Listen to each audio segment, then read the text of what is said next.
Halo teman-teman, ayo kita unboxing lagi. Kalian bosen gak sih nonton video aku yang isinya unboxing terus?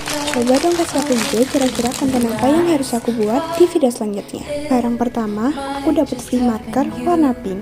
Lanjut, di sini aku ada beli penset stiker warna pink, dan aku baru sadar kalau isi paket kali ini dominan warna pink. Ada juga mainan stiker, dan yang terakhir aku beli adalah buku koleksi stiker. Stiker yang ditempel di buku ini nggak akan rusak karena tekstur kertas yang licin kayak alas stiker pada umumnya. Jadi kita akan lebih gampang tempel dan lepas stiker di buku ini. Untuk video selanjutnya, aku bakalan spill koleksi stiker yang aku punya, dan aku bakalan tempelin semuanya di sini.